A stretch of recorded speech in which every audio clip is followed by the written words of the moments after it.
because of this weekend,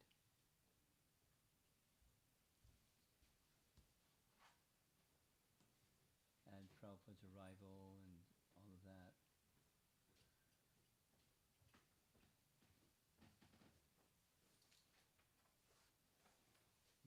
one of the plans I'm thinking, my wheels are turning, it is not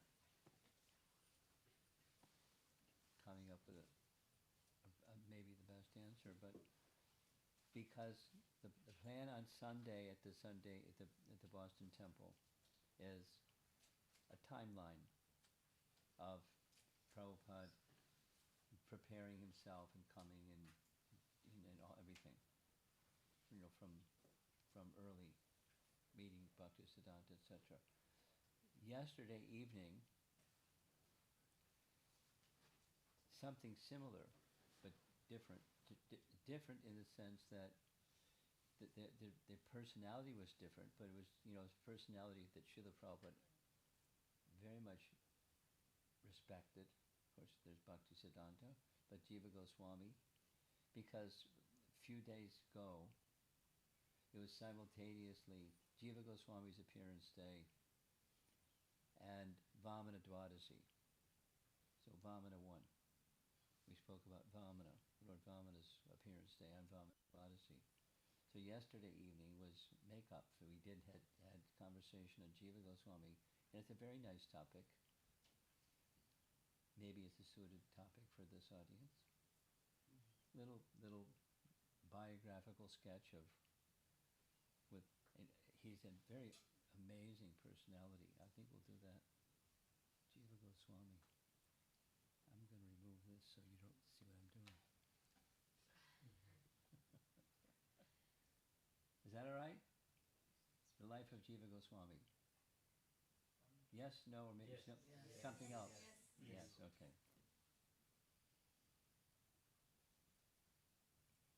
Okay, let's go here.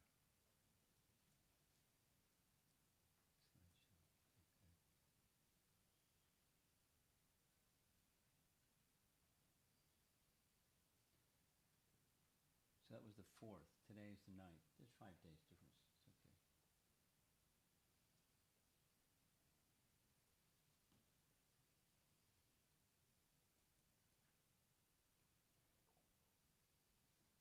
We probably, each of us probably have some heroes.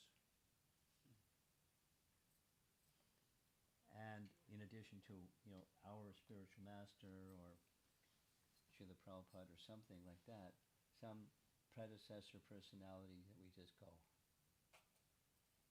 And for me, Jiva Goswami is one of those personalities. What happened? Can you bring the mic closer to yourself? What? Can you bring the mic closer to yourself? Can you turn this on?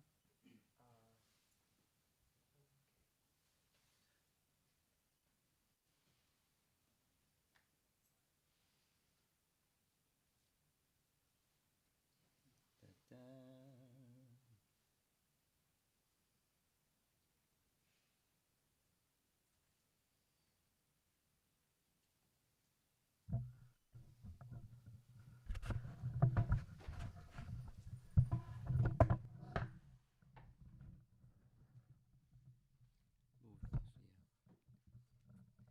Thank you very much. Okay.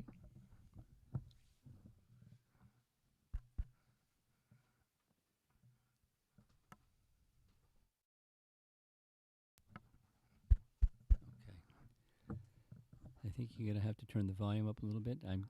It's pretty close to my mouth, but it's still not so loud.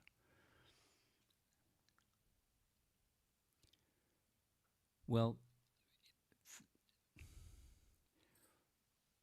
once upon a time, all good stories begin with once upon a time. Once upon a time, I was a college kid, and I didn't know anything about Krishna. But I had a friend who knew something about Krishna, and his name was Burijan Prabhu. Burijan Prabhu, you know at least of him. And we went to university together, and one fine day we were having lunch together, and at the end of lunch he just gave me a Back to Godhead magazine. I didn't know what a Back to Godhead magazine was. I didn't know anything about anything. But because it was from him and he was a friend, I carried along with my stack of books and clipboard, and in between the books and the clipboard was the Back to Godhead magazine. I carried it around with me from, I didn't read it, I just carried it around. And then one fine day, somebody saw another somebody I know, and somebody said, "Oh no, you're not into that, are you?" Into what? Well, you don't want to be into that. So I got interested, so I read the magazine.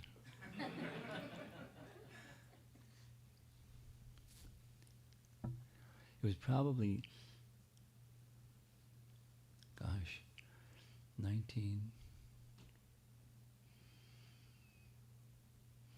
1969, a few years ago.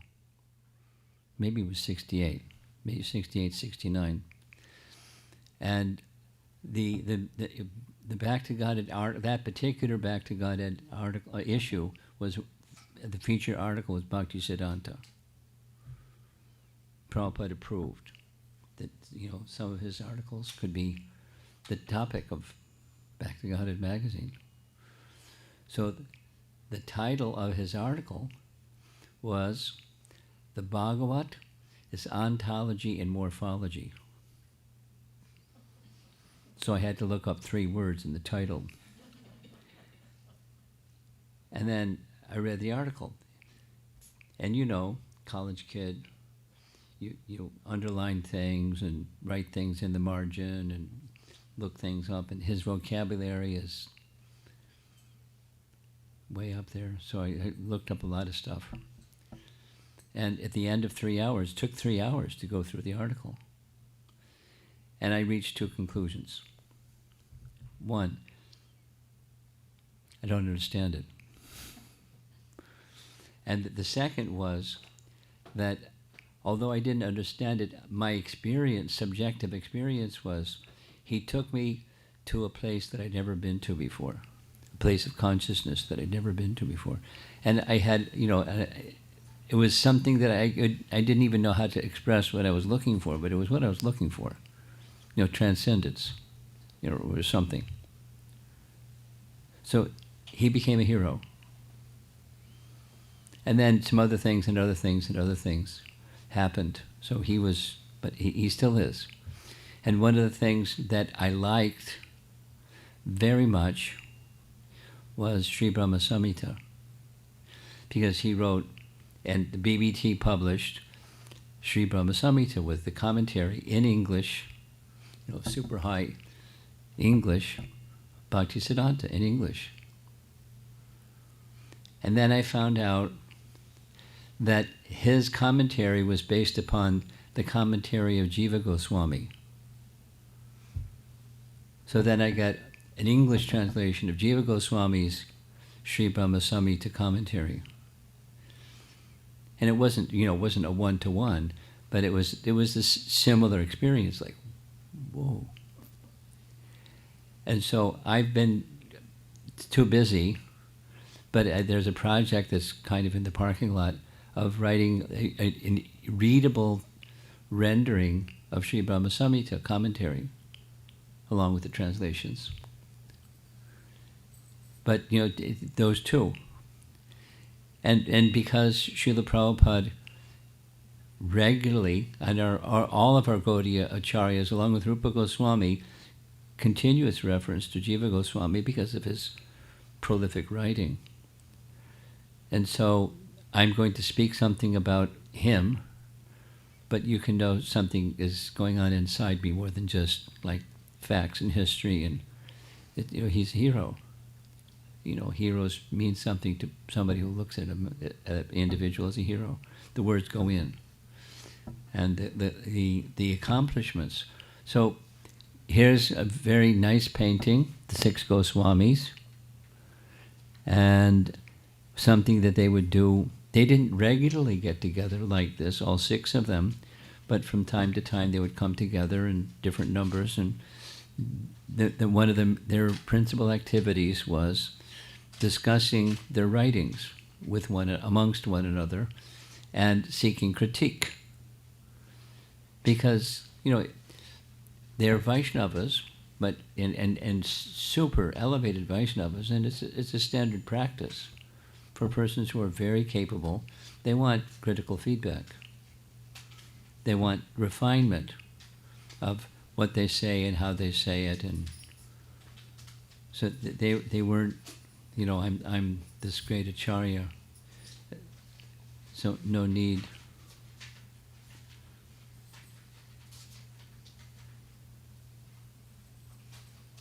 Well done.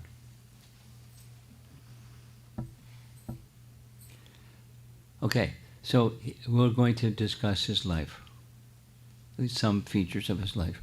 Here's the span of his life. So he didn't live super old, but he was an amazing personality from the very beginning. From the very beginning, he had a fascination for Krishna Balaram. In the biographies, there are multiple little smidgen of biographies that describe this. It wasn't just dolls, like small children will sometimes have dolls, Krishna Balaram dolls. He had deities, Krishna Balaram deities. And he would talk to them, he would cook for them, he would play with them, they would play with him. And he would be sometimes with his friends and sometimes just by himself. The biography describes he would go to bed holding them to his chest and have conversations with them. And they were very dear to him, and he was very dear to them. And as you know, his father was one of the three brothers, Rupa, Sanatan, and Anupam. Rupa and Sanatan were both Krishna Bhaktas, and Anupam was a Ram Bhakta. And his son was a Krishna Bhakta from the very, very, very beginning. And his father died when he was around 8 or 10 years old. And when his father died, he had a lot of affection for his father, so it was very difficult for him to deal emotionally, for him to deal with.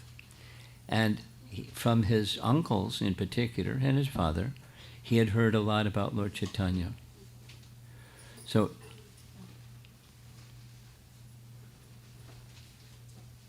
is everything okay?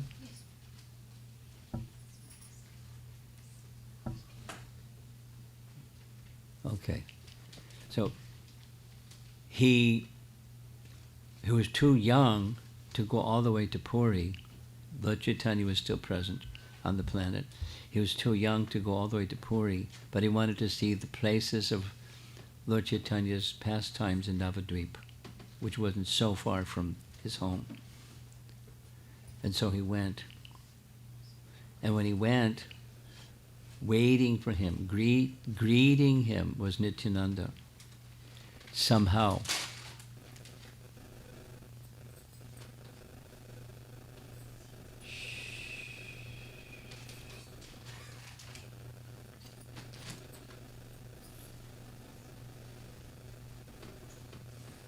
Somehow Nityananda knew. Nityananda knew somehow because he's omniscient. So he greeted him, and when he greeted him, he already knew what Jiva Goswami wanted, so he took him to all the places of Lord Chaitanya's pastimes. He took him on a full parikrama of Navadvip Dham, all this place, and he knew the places because he was with him. All the time they were in Navadvip. And, first-hand experience. It's just different when we go. And in the painting, it depicts something that he described that came about at a later point in time. Bhaktivinoda Thakur also had the same vision of the Adbhuta Mandir and all that. So Nityananda described when the day will come, when this wonderful Adbhuta Mandir will manifest in Navadvip. Here's another painting depicting the same. When they completed their parikrama or tour of Navadvip, then Nityananda gave some very explicit instructions to Jiva Goswami, which he followed. He said that Chaitanya Mahaprabhu wants you to go to Vrndavan. So he didn't go. He could have gone to Puri, but he didn't go to Puri. He went straight to, he went to Vrndavan. He went in the direction of Vrndavan, and because Lord Chaitanya has given to your two uncles Vrndavan as their home, the eternal home, and first, Mahaprabhu wants you to go to Benares and study Sanskrit under Madhusudana Vachaspati. Now, Benares is not a nice place that you would normally think you want to send a young Vaishnava boy to. But, by divine arrangement, Sarvabhauma Bhattacharya, because you've been around a while, does anyone doesn't know who Sarvabhauma Bhattacharya is? Mataji, do you know who is Sarvabhauma Bhattacharya? She doesn't speak English. Okay. Do you know who is Sarvabhauma Bhattacharya? When Lord Chaitanya first went to Puri, many things happened, but he went into the Jagannath temple and he, in ecstasy, swooned and collapsed on the floor in ecstatic love. The guards were going to toss him out. Who is this crazy fellow? Sarvabhauma Bhattacharya just happened to come there right at the right time and saw what was going on. He said, no, don't toss him out. Bring him to my home. Sarvabhauma Bhattacharya was the chief scholar. He had thousands of sannyas disciples, a super scholar. And many things happened, but super scholarly. In course of time, he who had been not a Vaishnava became a Vaishnava by Lord Chaitanya's association. There's details, wonderful details. So at some point in time, he had one of his leading disciples was Madhusudana Vachaspati, and he sent him to Benares. Part of the reason for sending him to Benares was, like he had become a Vaishnava, Madhusudana Vachaspati had also become a Vaishnava, but he was super scholarly. So Sarvabhauma wanted him to influence the scholarship in Benares, which is just the opposite of Vaishnavas, and see what you can do. But there was another reason. He was to become a teacher of Jiva Goswami, of Sanskrit, in Benares. While he was studying in Benares, Chaitanya Mahaprabhu left this world. So here's a nice painting that shows Benares by the shore of the sacred river. And he studied and studied and studied. And already Sarvasamvadani, which is a commentary that parallels, it's a commentary on the Sat Sandarbhas before he wrote the Sandarbhas. Do that one again, please. He had such a mind that he would understand what he wanted to write. Even before he wrote it, he's writing explanations, because the Sat Sandarbhas is not a verse by verse by verse by verse commentary like Prabhupada did, but it's topic by topic by topic by topic commentary. And then subtopics and subtopics of those topics, and it goes back to the main topic. And so there's 6 Sandarbhas on different topics. Sarvasamvadani is the commentary on those topics. He started writing Sarvasamvadani when he was a young fellow. He's still a student. And it was so spectacular that even before he finished his studies, he's a famous personality. When he completed his studies, Madhusudana Vachaspati gave his blessing, And off he went to Vrndavan. And when he reached Vrndavan, he was same as what Nityananda did in Navadvip. They took him on parikrama of all the places of Vraja. And they knew all the places in Vraja. And they were in the process and mandated by Chaitanya Mahaprabhu to restore those places. Some of that work Jiva Goswami did, you'll hear as we go along. And he not just did parikrama, but he did service to Rupa and Sanatan, because he very much liked service. And eventually Rupa gave him mantra diksha. In fact, it's the only known, Jiva Goswami is the only known diksha disciple of Rupa Goswami. You know, the superlative luminary Rupa Goswami had one disciple, that's Jiva Goswami. So one of the things that was trendy or fashionable or common was scholarship in places of high learning where there's super scholars, many, like take, Harvard, Princeton, Yale, the Ivy League universities, for example. It's the seat of high learning, and Oxford University and those places have a lot of scholarly people. So it was fashionable that a scholarly person from this place or that place would go on tour, and they would challenge the most scholarly people in this seat of high learning or that seat of high learning to a debate. And one of those persons, in this case, was Vallabhacharya. He came to Vrndavan not to debate, but he heard of the reputation of Rupa Goswami, and he had written a commentary on the Bhagavatam, Tattva Deepa, and he wanted Rupa Goswami to critique it.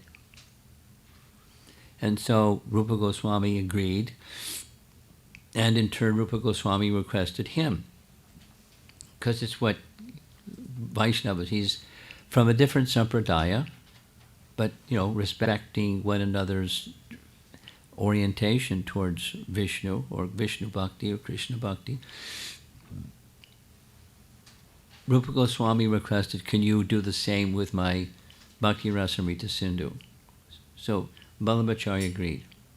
You see, accepting some service. And after some days, they met again, and Vallabhacharya took exception to, he said, I have a recommendation. You may have used the wrong word, this word pichachi. Bhukti mukti spriha yavat pichachi riddhi vartate. Here's the translation. The material desire to enjoy the material world and the desire to become liberated from material bondage are considered to be two witches, and they haunt one like ghosts. So witches appears twice. So he said this material affinity, that's easy to understand, but liberation, it's real liberation is beyond material. So how is that a witch? You might want to use a different word. Critique. It's like scholars, they're not just bashing, it was out of affection. So you might want to find another word. So Rupa Goswami thought, let me think, he didn't say yes or no, he just said, let me consider what your recommendation is. And in the end of their dialogue, Jiva Goswami, could you take Vallabhacharya to the Jamuna? He'd like to take his midday bath and chant his Gayatri. So on their walk to the Jamuna, Jiva Goswami let him have it. You have no idea who is this Rupa Goswami.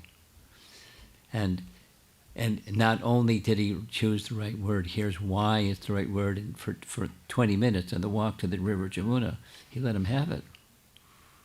like strong. Jiva Goswami. He was defending the honor of his guru. So he wasn't just a little boy with this very senior Vaishnava. He's defending the honor of his guru from his vantage point. And when Vallabhacharya went back, he narrated to Rupa Goswami what had happened. He said, this disciple of yours, he's amazing. You're so fortunate to have. He gave these arguments, those arguments, and he was right. So it's a very good word, Pishachi. Leave it.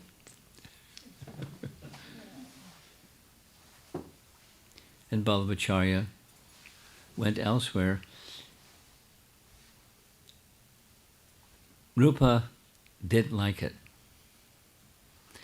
He said, "What have you done? You're a little boy. You're instructing the senior Vaishnava who I requested to do some service to assist me, and you're correcting him and scolding him, and this kind of behavior is not fit for someone who's living in Vrndavan. You should leave Vrndavan." Just like that. Leave Vrndavan. Not only leave him, leave Vrndavan. Both.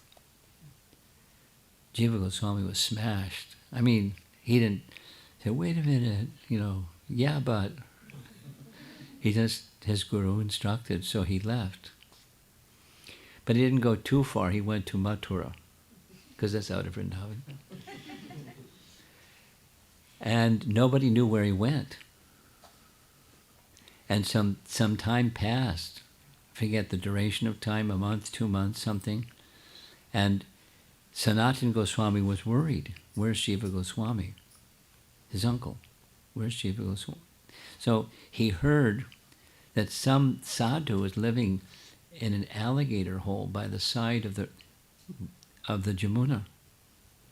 So can you take me to that place? So he took him to that place. It's Nandagat.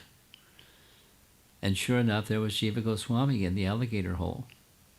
Now, there wasn't an alligator in the hole at the time, but where alligators sometimes would stay. And for that period of time, he all he ate was Jamuna mud. You get sick. I mean, most people. So Sanatana Goswami was feeling so sad, seeing this weakened condition of his health and well-being. So he convinced Jiva, "You come with me." So he brought him back to Rupa Goswami, but said, "You stay over there. Hey, I don't want him to see you yet." So then he gave him a quiz. "Rupa, I have a question for you. Can you please tell me your understanding of the most wonderful quality of a Vaishnava?" And Rupa Goswami said, "Jiva Daya." He said, "Very good. And I have one Jiva. You should show your Daya to this Jiva. He's feeling very sorry, so please forgive him." And so he was allowed to remain back in Vrndavan, and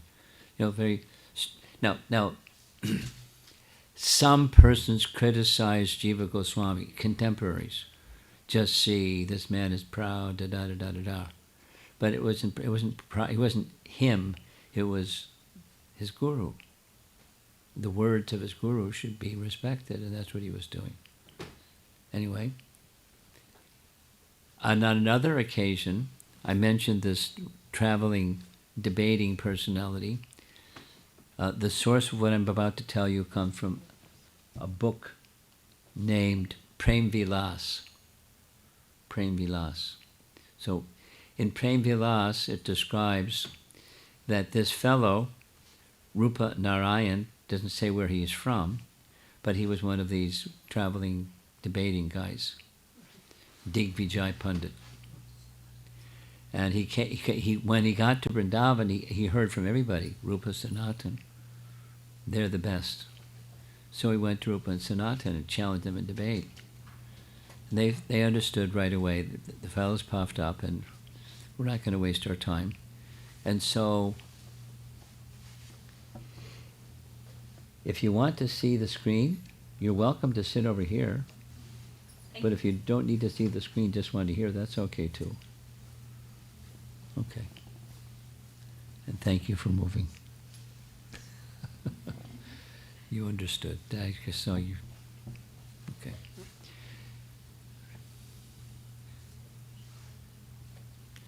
Rupa Sanatan said, "You're too intelligent. We'll be defeated by you. Just tell us what you would like us to write, or tell like me to write, and I'll write it and sign it." So Rupa Narayan, super scholar, dictated what he wanted them to write. They wrote and signed it. So he's got these two. You've defeated us, and he defeated me in debate. And then some time passed, and Rupa Narayan heard there's another super scholar here in town, Jiva. Jiva had heard, but he learned a little bit of a lesson to not be uppity. So he accepted the debate challenge.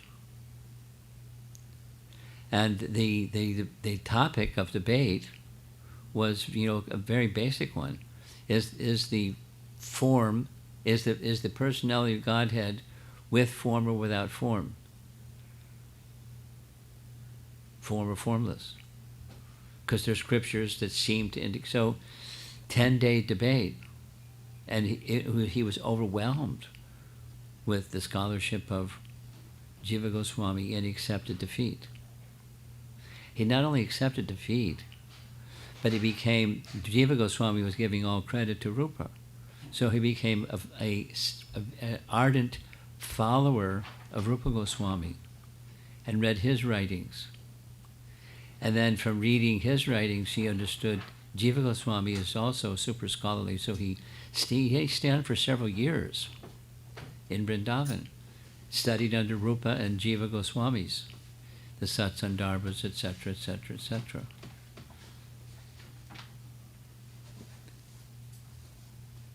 So a very important event that, with the right purpose, and Rupa Goswami understood his purpose. He helped Rupa Narayan become not just a super scholar, but a Vaishnava, an elevated Vaishnava.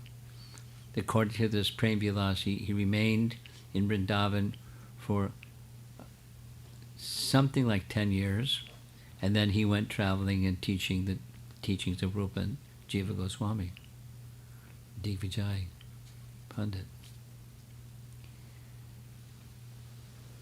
One of the multiple, very important contributions of Jiva Goswami was to arrange the next in line in disciplic succession.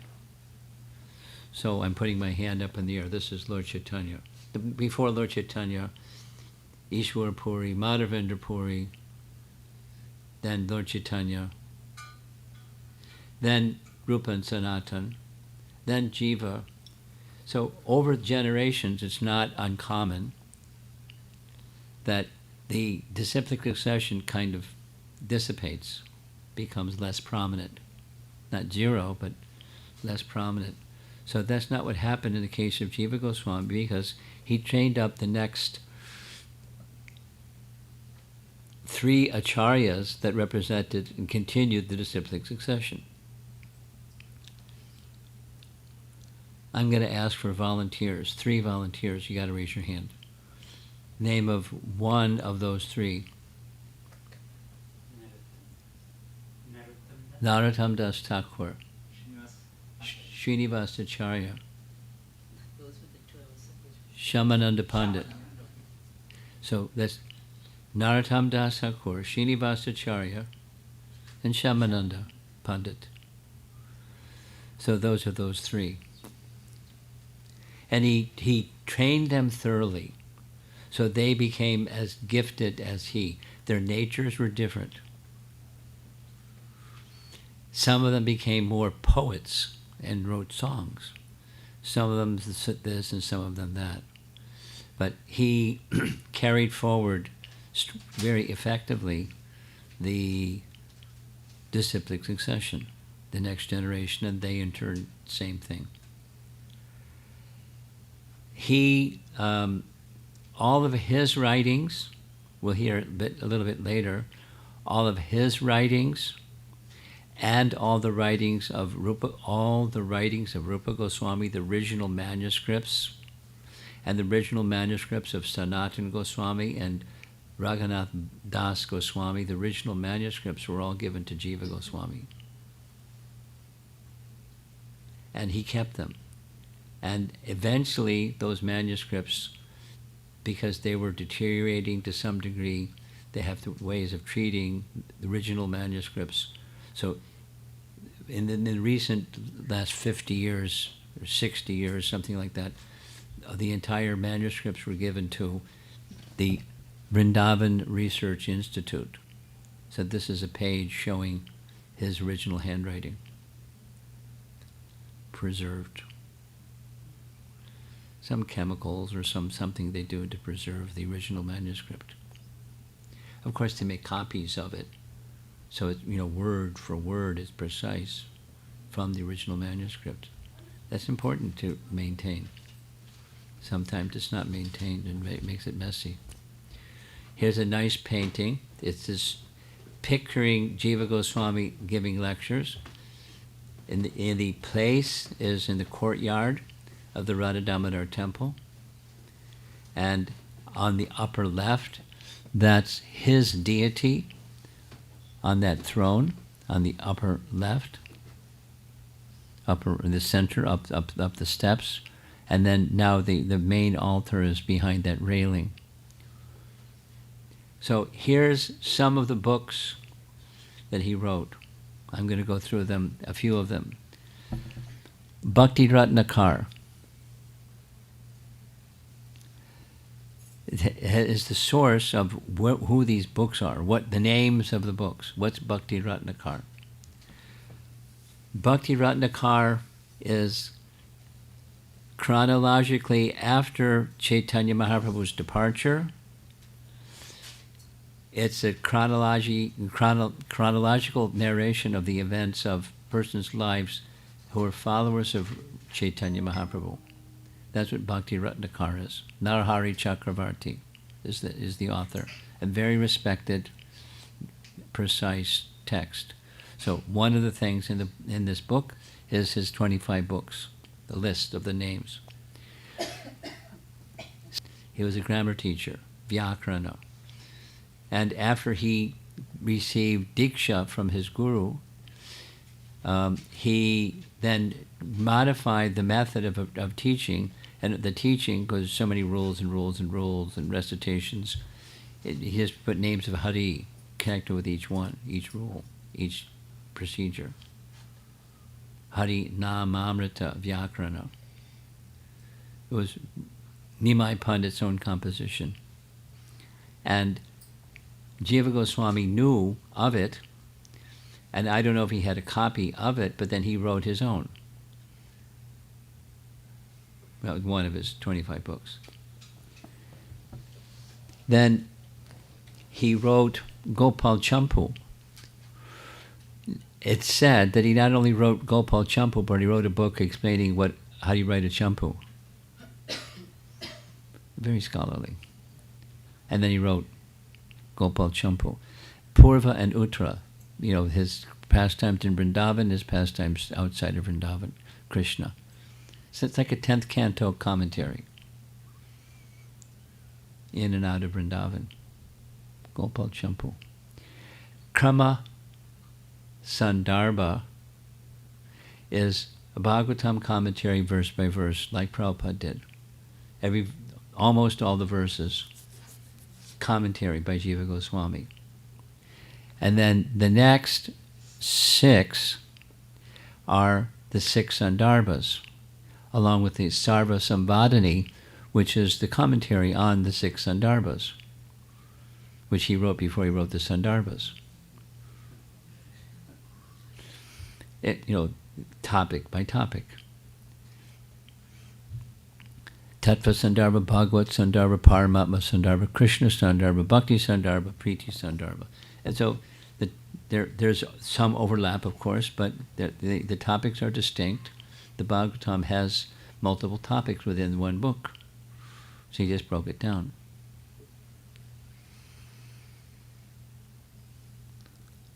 Then, number 10, Radha Krishna Archana Deepika, Krishnarchana Deepika. It's a book describing how to worship Radha and Krishna together, as opposed to some that don't worship Radha with Krishna.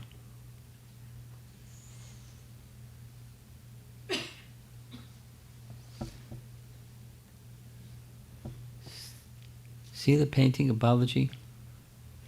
Something you see in the center, there's a deity of his Shakti, but she's not worshipped with him. Those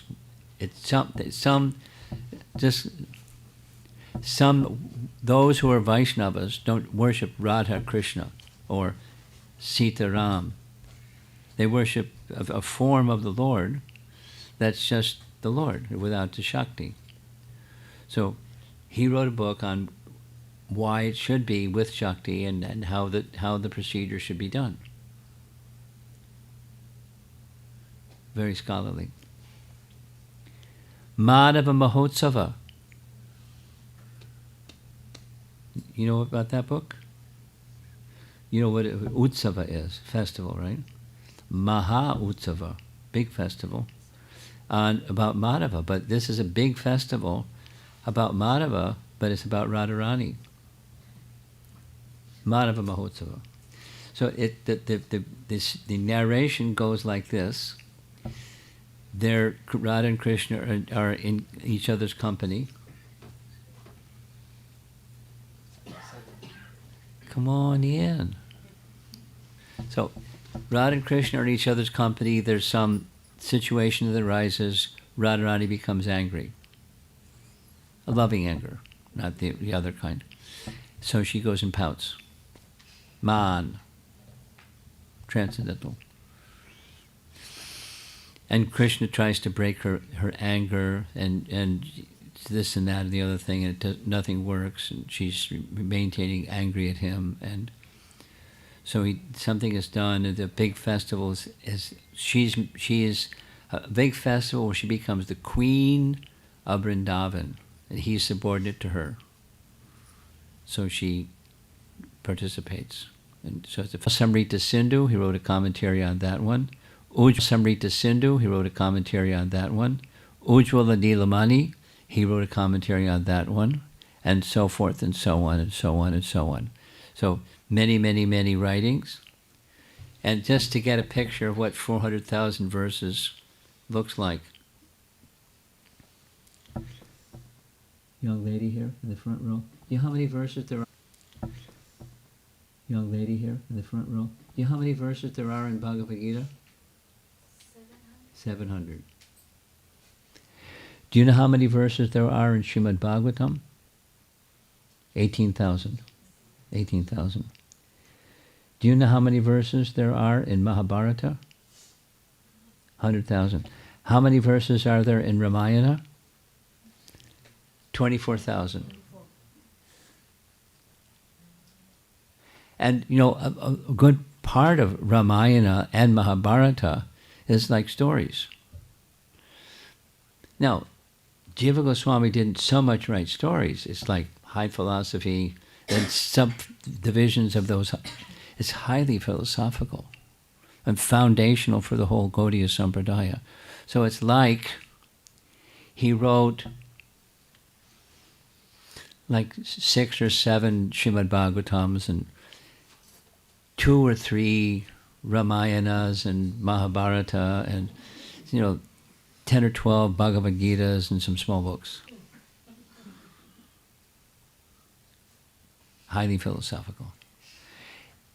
It's beyond human.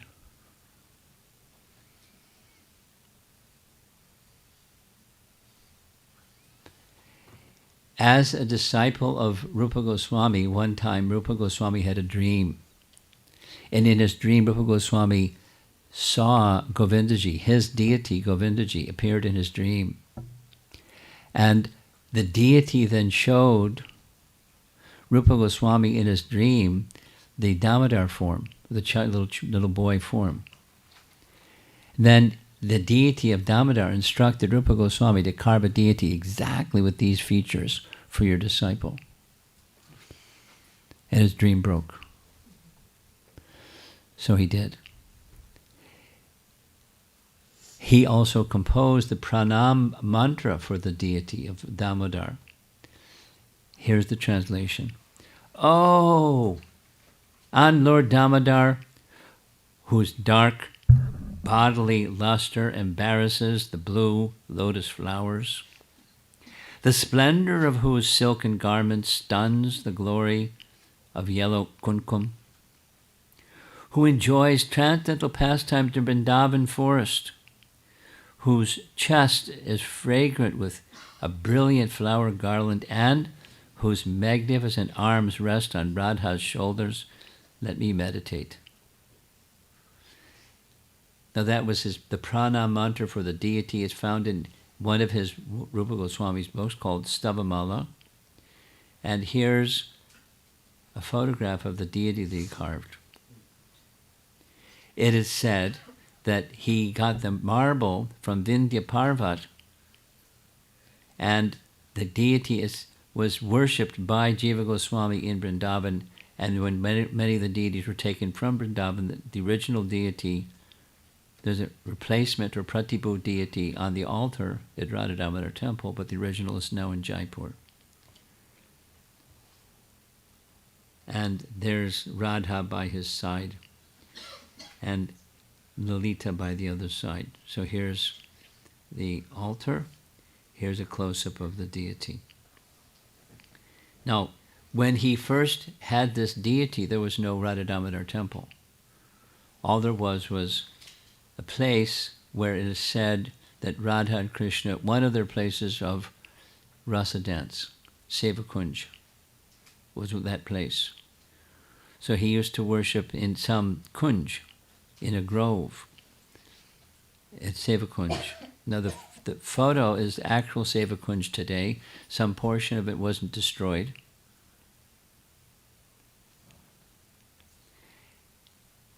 Just to give some idea of Jiva Goswami's savvy, in the year 1558, he purchased Sevakunj. And who did he purchase it from? From Emperor Akbar's local landlord. So Emperor Akbar had vast holdings, vast place that he ruled. And one of those places was in Vrndavan. So the landlord for Vrndavan, Ali Kant Chaduri, Jiva Goswami purchased Sevakunj from him. And it marked by 4 trees.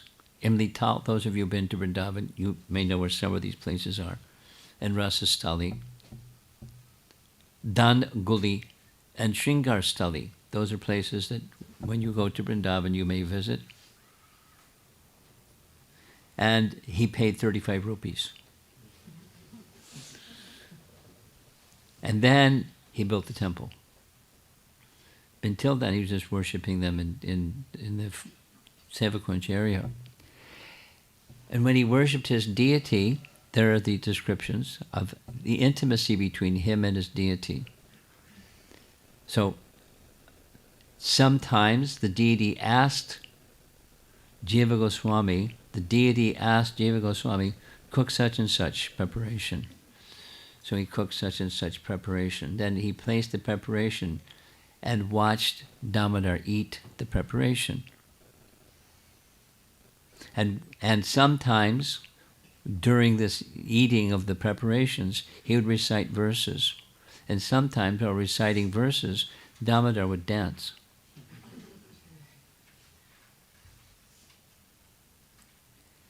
And sometimes he was called by Damodar to hear his flute playing. And when he heard his flute playing, he fainted. Jiva Goswami fainted. And then he composed the following prayers. O Hari, all glories to your childlike pastimes which you enjoy with Balaram. You give happiness to Mother Yashoda. This is his childhood, Damodar feature. You give happiness to Mother Yashoda with your crawling, and the sight of you blesses the eyes of every last person in Vrndavan. O child, the eager movements of your feet stir your anklets to make tinkling sounds that delight the hearts of all. O Krishna, even when you meet strangers, you share your bliss with them and then quickly crawl back onto the safety of your mother's lap. This is from Gopal Champu, and there's something about, we had a little discussion yesterday. Some parts of a champu are meant to be sung. They're just verses and verses and verses, and they're meant to be sung. Some of them are not like that, just as a certain part of the style, the composition of a champu.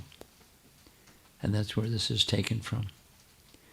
Now on the altar, because Jiva Goswami had a place of safety, he actually had a temple, and he was so absorbed in deity worship, then in course of time, different senior Vaishnavas like Krishnadas Kaviraj had a deity of Radha Vrndavan Chandra. And the Radha Vrndavan Chandra deity was given to Jiva Goswami to look after, following the departure of Krishnadas Kaviraj. Now these are the same deities that were worshipped by Krishnadas, and the same deity worshipped by Jiva Goswami when Vrindavan shifted later to Jaipur. So very sweet, appealing features of the deity.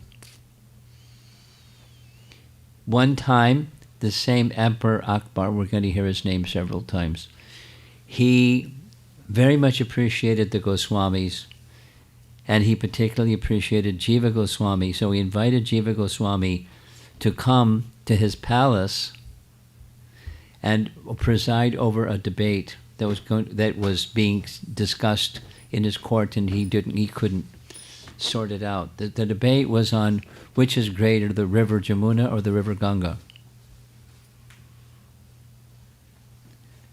And he wanted him to settle the debate. So Jiva Goswami said, yes, but I have to be back in Vrindavan at night because I don't want to even be out of Vrindavan for one day, one overnight. So Akbar sent a royal carriage, like a Rolls Royce, and brought him with carriage and horses to ensure his safe return.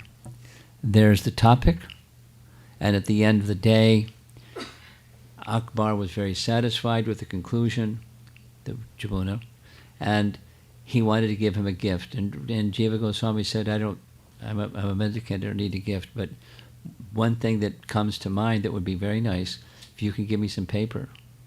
I've been told they have very nice writing paper from China. So Akbar arranged for Jiva Goswami now not just have plantain leaves, but writing paper.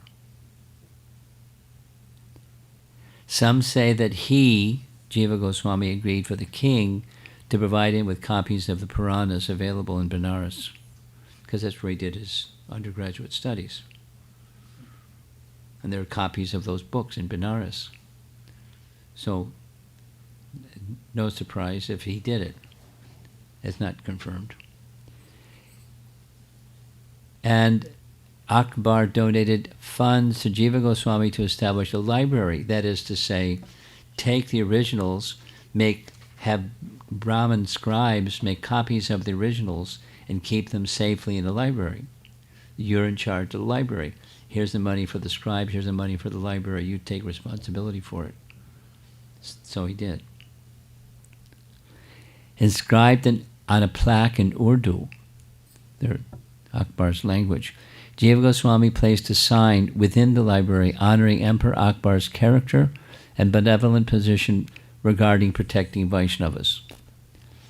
The sign reads, Maharaj Akbar is a good and Vaishnava ruler. In his kingdom, the Vaishnavas are protected. And it wasn't until, according to this report, 1945, this entire library of Jiva Goswami that was in the care of the Vrndavan, the Radha Damodar temple, Panda, in charge, they transferred the library to the Vrndavan Research Institute. That's where the books are now. There's more. I told you you're going to hear about Akbar. In his 34th year of Akbar's rule, Akbar, Commander-in-Chief Rajman Singh, constructed a magnificent temple for Govindaji. Akbar also gave money to cover the expenses, along with the land for the temple construction, and as well as the land for Madan Mohan's temple. I mean, he's the king, and he can do what he wants, and he did what he wants. And he was a Vaishnava. Inscribed in stone on the right quadrant of the main temple hall, that's Radha Damodar, Radha Govinda's temple, Govindaji's temple, Govinda Astakam, Jiva Goswami's Govinda Astakam, where he blesses the emperor. When Akbar used to easily or peacefully rule the whole earth well, then all the gentlemen experienced happiness while following their respective religions freely and knowing the abode of Lord Govinda's place, Vrndavan, to be the abode of the best. Vaishnavas repeatedly blessed him. So here's a mark where that carving is in Sanskrit. Now the outline is, somebody who superimposed that on the photograph, but that's his Jiva Goswami's glorification. In addition, Emperor Akbar made a gift of a very large diamond to Madhavendra Puri's Gopal deity, because Gopal deity for a long time was in Vrndavan during the time of Akbar, during the time of the six Goswamis. Later the deity was shifted. And the diamond was placed on his chin. You can see this is the deity, and here's a photograph of a painting of the deity, and there's the diamond, a large diamond on his chin. And here's another similar painting with a large diamond on his chin. Emperor Akbar gifted a very large, what happened? We went backwards. Here we go. Then something else happened. Something else, Jiva Goswami's service. Here he is in Vrndavan with the successive acharyas, and he has in charge of all the library of the Goswami literature. Way over on the eastern side of India, there's Janava. Nityananda had left this world, and she was remaining, and she was a superlative Vaishnavi, and she wanted that the teachings of the Goswamis be carried to the eastern parts of India. So she personally made that request of Jiva, and he personally fulfilled her request. Copies and copies and copies were loaded on a bullock cart, and then they were taken to eastern parts of India. Many of you know this history, but there was a ruler in transit. His astrologer said, fabulous treasure is coming into your kingdom. You should usurp it. Make it yours. So he found out where that was coming from, and he stole the books where that in the dead of night, when the three acharyas woke up in the morning and the bullock cart was gone, they were very disturbed. One remained behind. He gathered the books back and made the king a Vaishnava. And so the books made it along the way. Jiva Goswami sent 3 principal students to give these teachings. Now, Mirabai, many of you know who Mirabai is, at Vrndavan, along with other places, and she made a personal request to meet with Jiva Goswami. Now, mendicants don't meet with Mirabais. But he, in a certain condition, circumstance, agreed. She wanted to hear him speak. He spoke. He wanted to hear her sing. She sang. They were respecting each other's gift that Krishna had given to one another. It wasn't like, an extended exchange, but there was some meeting of the two. Then the same Rajman Singh, he had developed a great affection for Raghunath Das Goswami. Looking around the room, many of you are senior devotees, and so you know who all these people are. At least you know who Raghunath Das Goswami is, right? Yes? So Raghunath Das Goswami was living at Radhakund, but there was no Radhakund. He was living at the place that Lord Chaitanya had determined, this is Radhakund. But it was just a pond in the middle of an agricultural field. And he was devoted as it was Radhakund. So Rajman Singh developed great appreciation for Raghunath Das Goswami and offered him a gift. He said, I don't need anything, but you can construct a kund for Radharani. So he gave all the funds to excavate, and guess who got the privilege of constructing? It was Jiva Goswami. He organized the excavation of Radhakund. Now, many of you have probably seen, if you haven't, you can do a little research, you can find, the Radhakund goes down and down and down and down, and there's steps, because periodically every some number of years, they drain all the water out, they clear all the mud that's gathered at the bottom, they use the mud for tilak that they sell the rest of the next several years, all around the Radhakund, because it's the mud from the Radhakund tilak. And the construction took some time. It took years and years and years, and overseeing all of it. He wasn't an engineer, but Jiva Goswami oversaw it. And Rajman Singh built the first 8 steps on all sides of the kund. And Jiva Goswami, in memory of Rajman Singh, he wrote some verses glorifying him. It said right along those steps in Radhakund. So Jiva Goswami, I mentioned this, but from his childhood or from his studies, undergraduate studies days in Benares, he had a super. Bhaktisiddhanta was like that also. I mean, I'm not like that at all. I can't remember things at all. It is said Jiva Goswami and Bhaktisiddhanta, if they read something once, they would remember perfectly the rest of their life.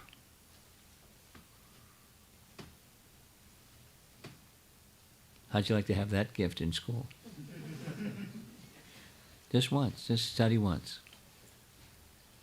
And you understand it and you can repeat it verbatim. No such people available.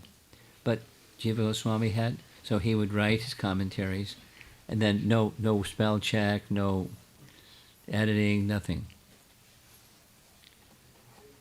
Then I mentioned this, Rupa Goswami eventually entrusted all of his writings to Jiva, and he kept this library. And as you probably know, Rupa Goswami didn't stay at the Radha Damodar temple, but Jiva Goswami placed his body at the Radha Damodar temple, the Samadhi. Bhajan Kutir and Samadhi, because Rupa would sometimes visit his disciple. And many of the Goswamis would sometimes visit the Radha Damodar temple because it was a temple. There weren't temples at a certain point in time. Large beads. Here's the front of the temple. And before we saw what it might have looked like when Jiva Goswami was there, because his deity was over on the right side. Now there's the main altar that's right in the center. And some of you may be familiar with the year that Srila Prabhupada took some of the devotees to Vrndavan, took them on parikram, and spent 30 days giving lectures on nectar of devotion by the side of Radha Damodar temple. They're very nice lectures, celebrated lectures, nice, very nice. And the very next year, I can't remember what year that was. My vague memory is it was 1970.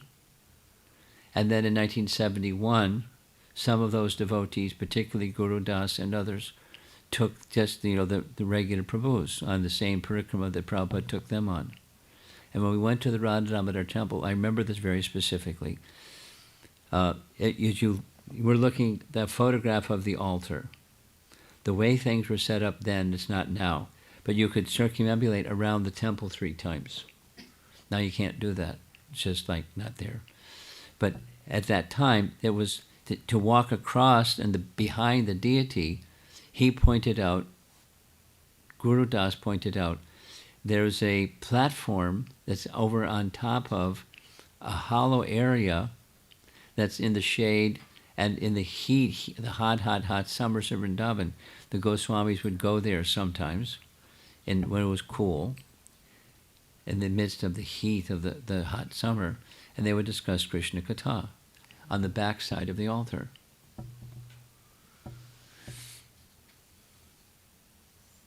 It's all changed now. But they would regularly get together and strategize the Sankirtan movement of Chaitanya Mahaprabhu. Here's a nice photograph. We're getting close to ending. Here's a nice photograph of the altar today with, the big assembly of many, many different Vaishnavas, deities, at least the replacement deities, because some of the original deities went to Jaipur. Notice in the front, you see that red cloth in the front. It's not a deity. The red cloth in the front is the Shila that Krishna arranged for Sanatana Goswami by Krishna putting his footprint on a stone, a Govardhan Shila, and his impression, the impression of Krishna's foot is there. Because Sanatana Goswami had become very old and difficult for him to circumambulate around Govardhan Hill. So Krishna said, you don't have to do that, you just go around this Shila and it's your Govardhan Parikrama. You're too old to do this. So he did. And then that Shila, when he departed, was taken to the Radha Damodar temple. And that's what's on the front. And a few rupees, they'll show you the Shila. So here's the names of some of these deities, left to right. Radha Vrndavan Chandra, that's Krishnadas Kaviraj Goswami's deities, these the replacement deities that are there. Radha Damodar with the Lita on the side. And then Jayadev Goswami. Jayadev Goswami. You've all heard Jayadev Goswami. And when Lord Chaitanya came, Lokanath and Bhugarbha came.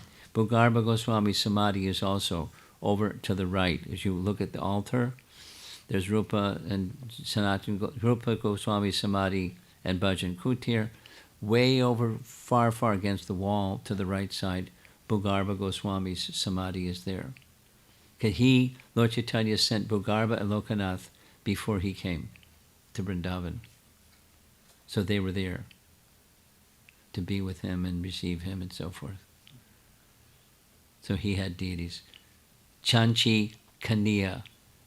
Chalchi Kaniya. Radha Chalchi Kaniya.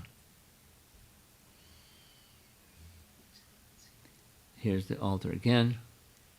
Here's a close-up of the main deity in the center. And here it is. Here's the main deity on Akshaya Tritiya.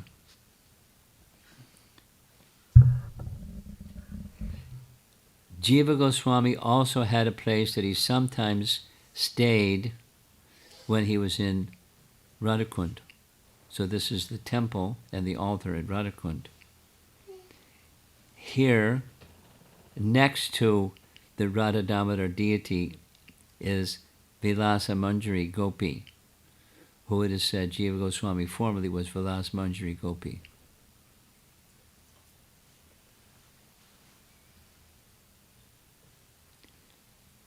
And we're about to end. Here's some prayers that a 19th century poet, I don't know so much about him, but he's apparently a celebrated personality, Rasa Bihari. To the peerless lotus feet of Srila Jiva Goswami, I offer constant obeisances. He is a desire-fulfilling tree who possesses a mind full of compassion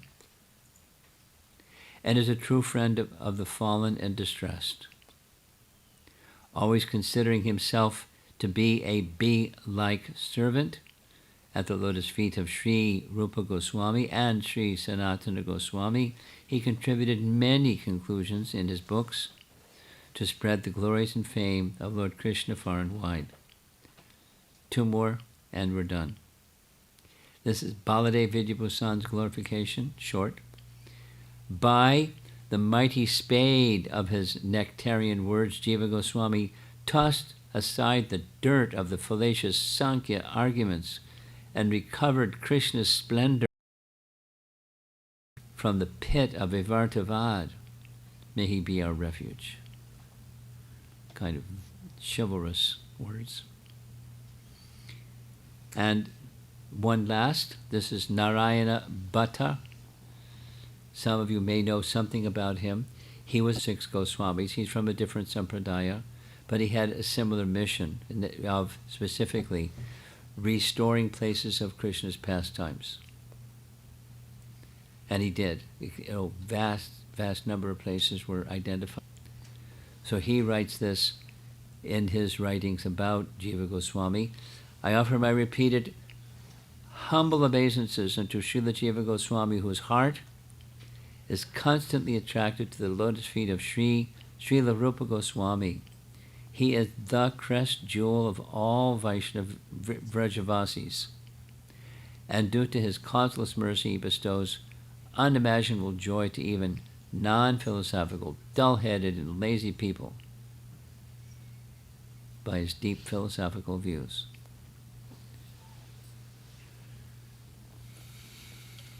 Jiva Goswami Ki Jai. That's a little different than the Bhagavad Gita discussion, but I think it's suited for this audience.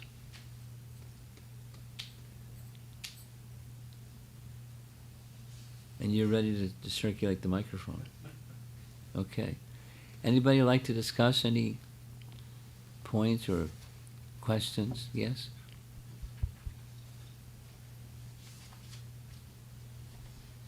Maharaj, at the beginning you mentioned about the Vallabha.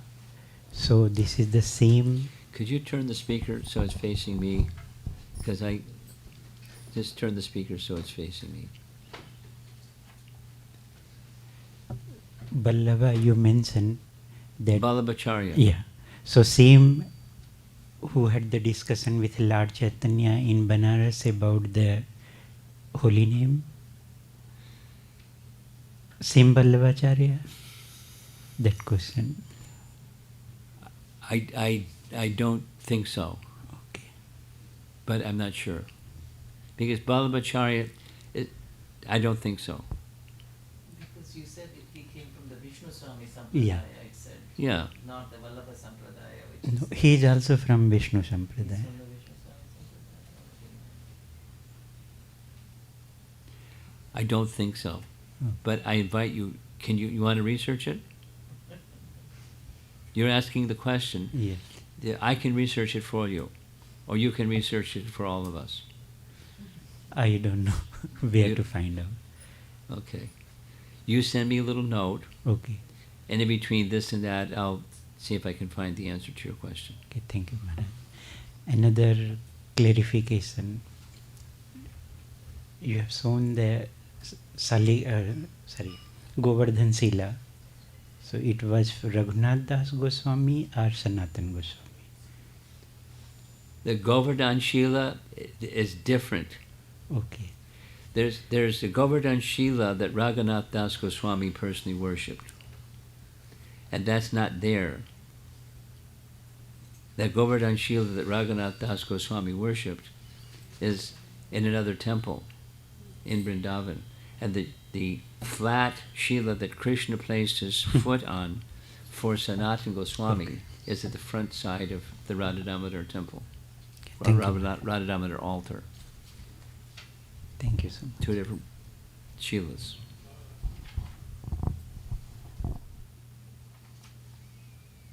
Gokulananda is the other temple where the Raghunath Das Goswami Shila is.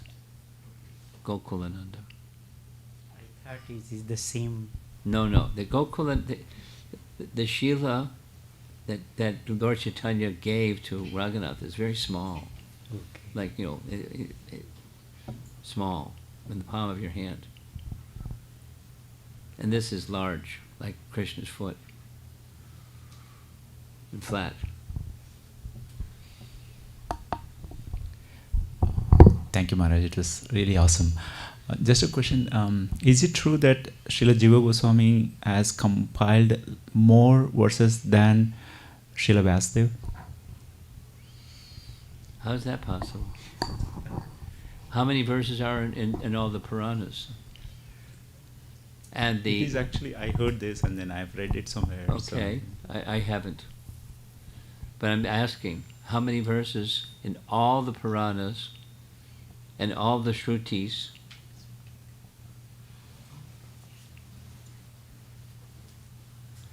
I don't know the number.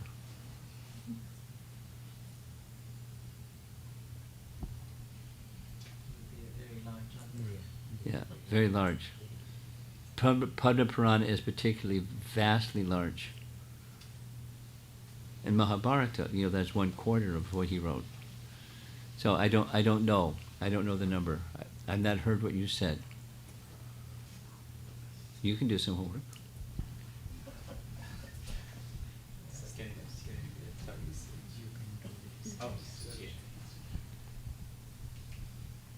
Yeah, it is there on the internet, but I was not. On the internet, come on.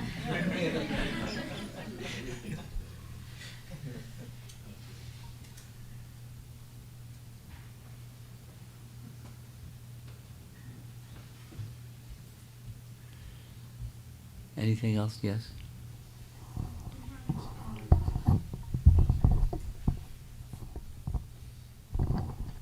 What would be your advice for those of us, and especially young aspiring devotees, wanting to be scholarly and their ambitions to go to a very good school and get the knowledge? Because Srila Jiva Goswami had Bhakti from childhood.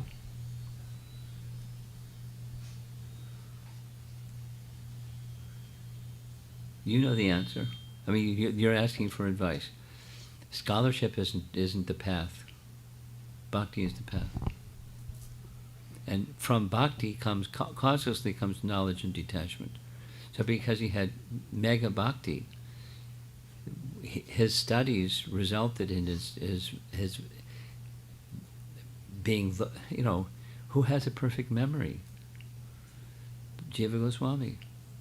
So, it's not just that he knew information, just like, these two questions. I don't know the answer to these two questions. What you find online, you can, I was going to say something that I shouldn't say.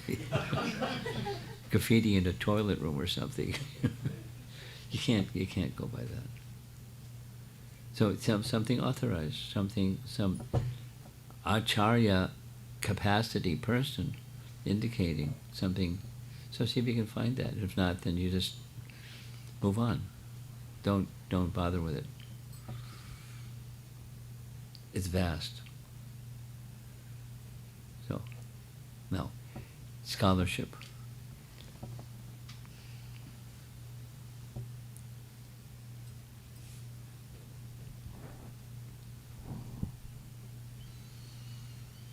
My experience is that take any topic, and in relation to Krishna, it's like an ocean that doesn't have a bottom.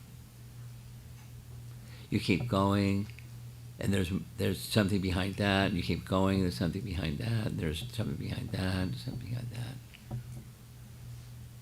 There's no limit. So what is it that's limitless? That's the personality of Godhead. The personality of Godhead is not just an energy or an entity like Brahman that knows no limit. It's a person. Krishna is a person. And knowledge of that person is without limit. So as much as one can develop affinity in bhakti for the Supreme Person, and that becomes possible through disciplic succession, and that means specifically contact with a qualified spiritual master who lives their life according to the predecessor acharyas and so forth and so on. So then that's worth pursuing. And without that, it's not worth pursuing. With that is worth pursuing. But not for the sake of knowing more, but for the sake of being connected to the Supreme Personality of Godhead more. So say it's same thing in a different way. Same thing in a different way. Supposing you have curiosity. It's good to have curiosity. Brahma jigyasa. It's good to have inquisitiveness into the nature of the absolute truth. Human form of life, inquire into the nature of the absolute. But it's not just information about, because information isn't going to give you understanding of the personality of Godhead. You pile information upon information upon information upon information, and big skyscraper of information. You're not going to know the personality of Godhead. But a simple person, Gorkishore Das Babaji, according to what Prabhupada had said, he couldn't write his name. But he was so vastly learned, not by scholarship, but just by his bhakti and who he heard from. Who he heard from was Jagannath Das Babaji. He was illiterate, but he heard from Jagannath. So he when Gorkishore, there's a period of Gorkishore's time, he was living in Vrndavan, and he went here and there, and he was a celebrity, although he couldn't read and write, on the strength of his bhakti, and from bhakti having heard, that was his wealth. He was a perfectly realized person without having fellowship.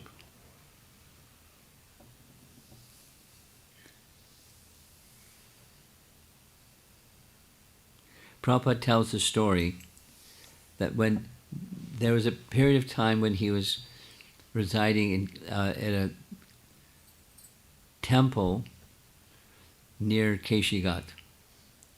And near Keshigat is a place not far from the Radha Raman temple. So he noticed that there was one very simple lady, not educated, very poor.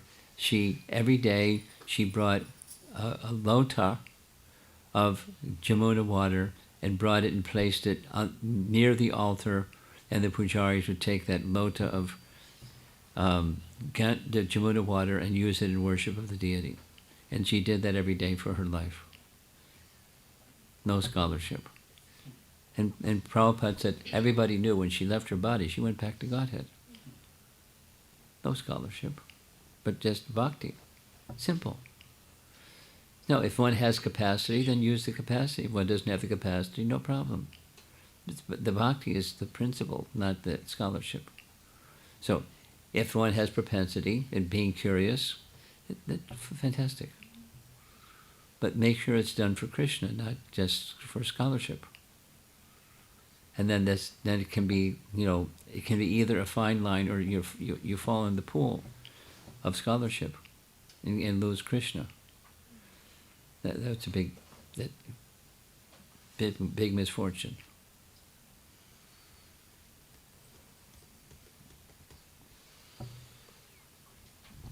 You said Jiva Goswami showed the standard of writing a champu. So what exactly is a champu? Somebody asked that yesterday. Oh yeah. And the devotee who I assigned to research it was, if he sends it to me, I'll forward it to you or to Advaita Char. I'll send it to you. Sachi Sutta in the Chicago area, the suburbs. And the person, and there's some. I don't know. The first was I don't know. I'm not an encyclopedia. I don't know what a champu is. But Sri Radhika said, Bir Krishna Maharaj might know because he's made some recordings of champus, so he may know what a champu is. Okay, so he's going to do some research. Sachi Sutta. And if I get the answer, I'll forward it to him and he can forward it to everybody. But the only little bit that I know, there's two little things. The format is question-answer. The format is question-answer, as anything that's Vedic. And there's some portions of it are meant to be sung. Those are the two little things that I know. But more than that, I don't know. Did you say question and answer? Question-answer. Snigdhakanta and Madhukanta are the questioner and the answer in Gopal Champu. One is asking, the other is answering. So it's the format. Student, teacher, or the inquirer and the one who gives the answers to the inquiry. That's the format.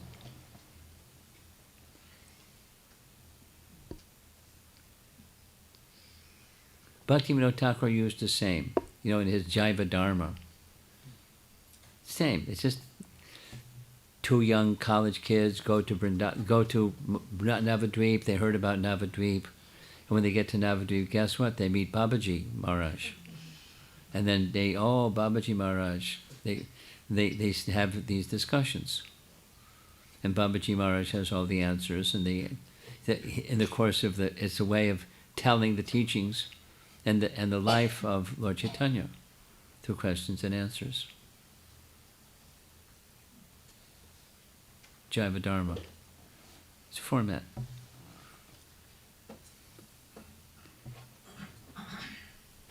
Anyone else? Yes. Thank you, Maharaj, for a wonderful class. It Okay. was really very You don't want a microphone. Hare Krishna Maharaj, thank you so much. With these pastimes regarding Jiva Goswami, we learned so much about the mood, about how our acharyas dealt, and it's very... The vastness of things that they did. That's one of the things that blows my mind. Any one of those things is a life. And he did many such things. Go ahead. Thank you so much for that, Maharaj. And just I have a question. I might be having a couple questions in my question. That nowadays we see that the devotees who are practicing from a long time, they are writing so many books with their experiences and everything. And we cannot go on shopping around and reading those books because we don't have time. So what do you suggest that? Because you know the answer. Suggest for Bhagavatam, Chaitanya Charitamrita. just stick to those. Yeah, you don't have to stick to those. That's not what you asked. Your question is, there's so many choices, how do you select? Yes, Maharaj. Srimad Bhagavatam, Chaitanya Charitamrita. And then, and when you're reading, you'll find reference to this and reference to that, and you go to this and you go to that, and you learn more. Thank you, Maharaj. Okay. Behind you. No, back. How to be Goswami? How to become? Goswami. By being the follower of. Living in this... By being the follower of. Okay. there's a very nice verse in a very nice book by Raghunath Das Goswami that I cherish. And the verse is verse number 4, Manashiksha, he's instructing his mind, my dear mind, Manashiksha. If you at all desire to eternally engage in the loving service of Radha Krishna in Vrndavan, 2 things. Give up pride. So easy. You are it. Then the second is the other answer, but become an ardent follower of Rupa Goswami,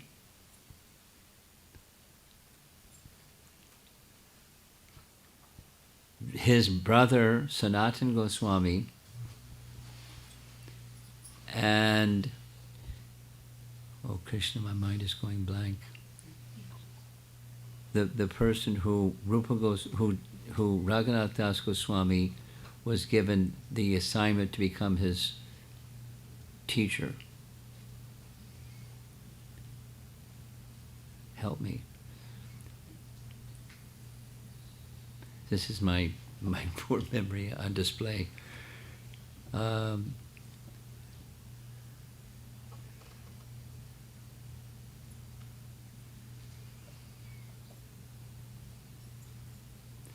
Who was Raghunath Das Goswami's teacher in Puri? Swarup Damodar. Thank you. My mind just went blank. So those 3 names he mentions: Rupa, Swarup Damodar, and Sanatan Goswami. And they're Rupa and his associates, Swarup Damodar, and Sanat, his elder brother. So he Raghunath, looked up to for good reason, and he became a Goswami because of them. Now he had other assets. He had profound renunciation, and he had other assets that we don't so much have. But his renunciation wasn't his asset. His asset was his devotion for these exalted persons and the mercy that they gave to him. He was eager for the mercy, and they gave it eagerly because he was a good recipient. So there's the answer: by following, without pride. Small thing. Yes. Hare Krishna Maharaj, thank you for the wonderful class. Please accept my humble obeisances. All glories to Srila Prabhupada. And Jiva Goswami, he supported, he put on so many arguments to support his gurus, and then still he was punished by Rupa Goswami to stay away from Vrndavan, and then he had to undergo severe austerities. And from this, what can we understand how to serve the spiritual master? Okay. Rupa Goswami scolded him or banished him from Vrndavan for a transcendental reason. And it worked. So your question is how to serve. What he did later on was he was defending the honor. He did the same thing, defending the honor of Rupa and dealing with Rupa Narayan. So you honor the Guru, but understand the mood of the Guru, and understand if the Guru chastises you, it's like your mother or father giving you bitter medicine because you have a disease that needs bitter medicine. It's not because you're bad. They give you bitter medicine. So if how to serve is your question, it's not.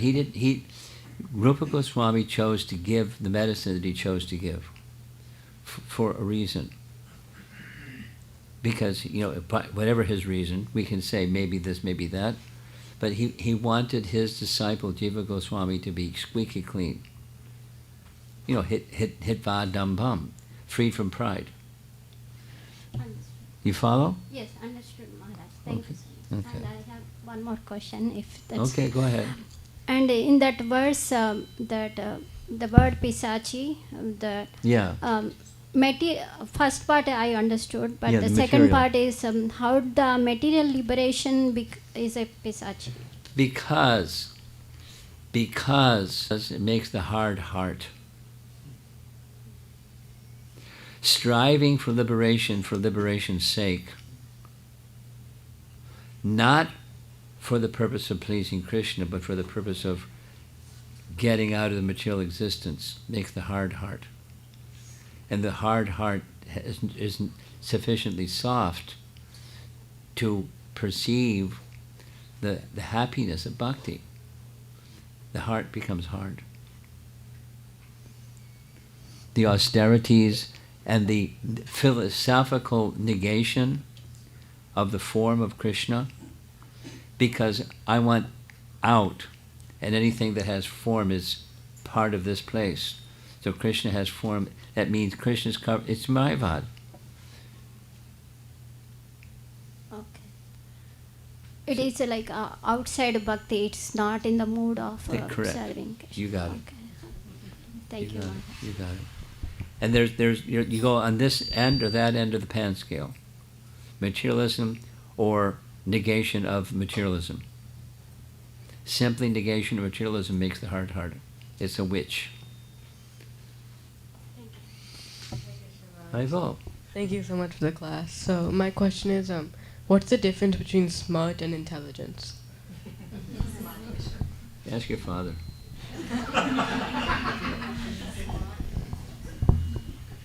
Now, there's different kind. Real intelligence is not smart.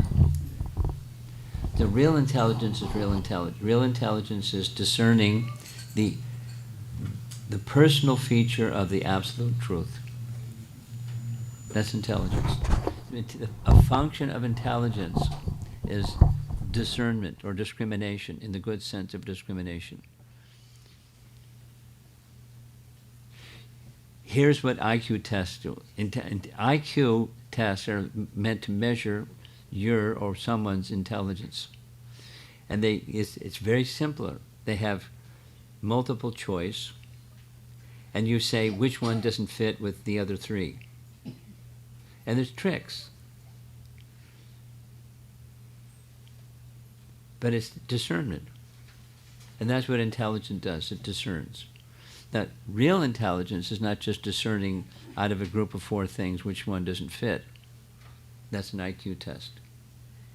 But real intelligence, to that from which everything has come, and my relationship with that from which everything has come. That's intelligence. And smart is you have a good IQ.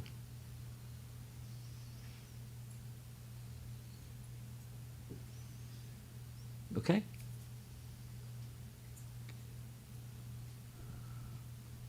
Hi Krishna Maharaj, thank you so much for the wonderful class.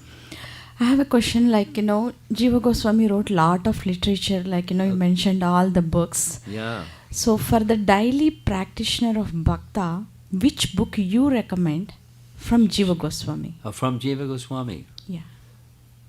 Oh. Well, do you like vanilla? Or do you like strawberry? Or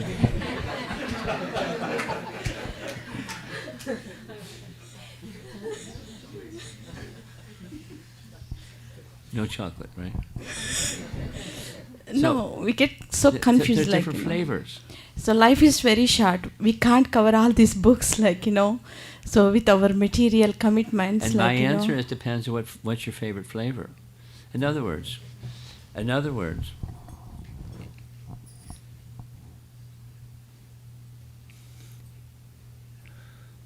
Gopal Champu is a commentary on Srimad Bhagavatam.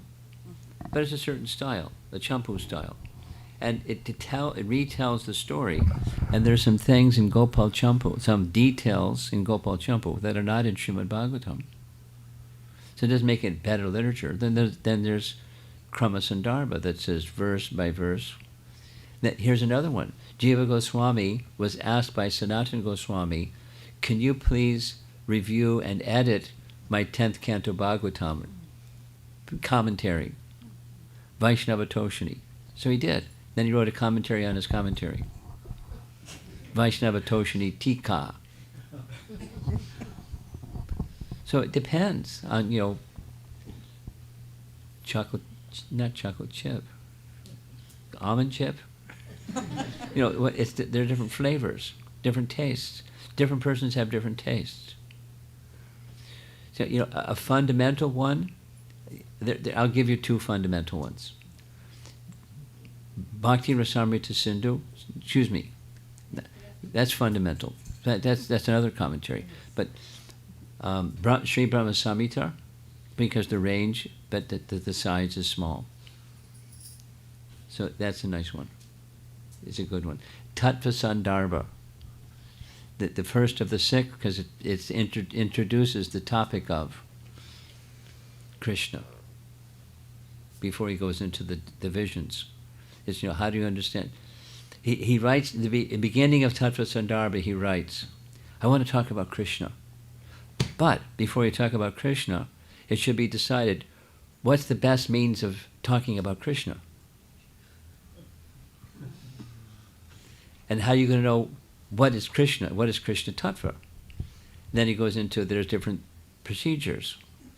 And then he rules out some and he leaves others, by sound. Then there's some sound that's not good.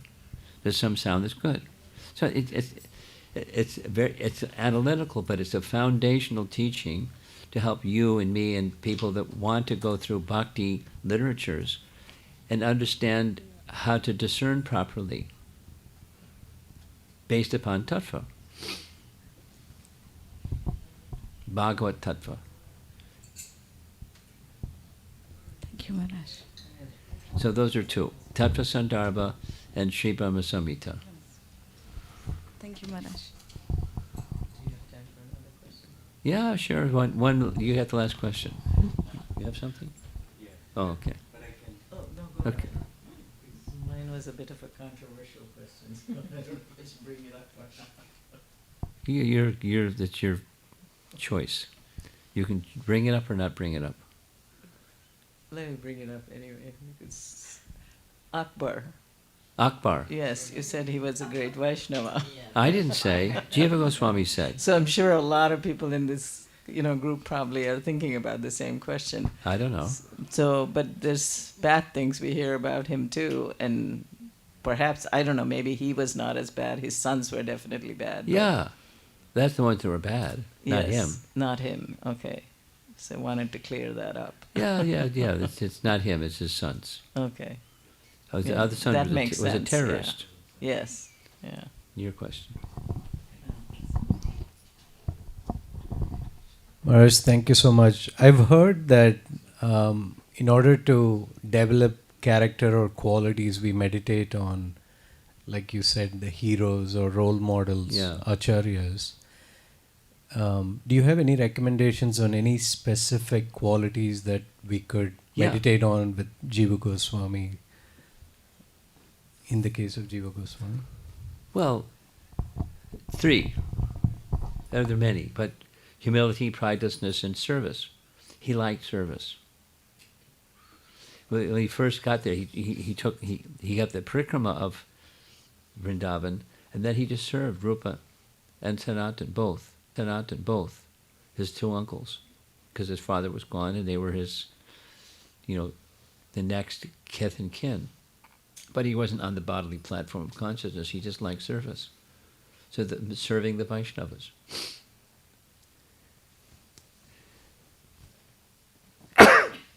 And humility. One can't go forward without humility. We can't go spiritually forward without humility.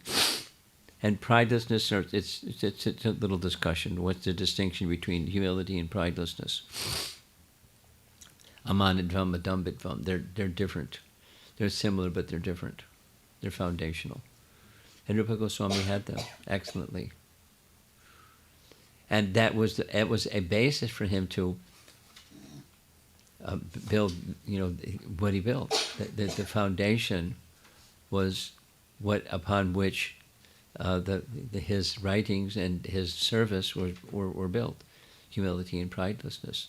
He didn't want to serve Lord Chaitanya, wanted to serve his brother, his uncles, who wanted to serve Lord Chaitanya. So he imbibed their mood from them by the mode of service. And then when he did have the gift of intellect, etc., etc., etc., he never abused it. I'm going to end.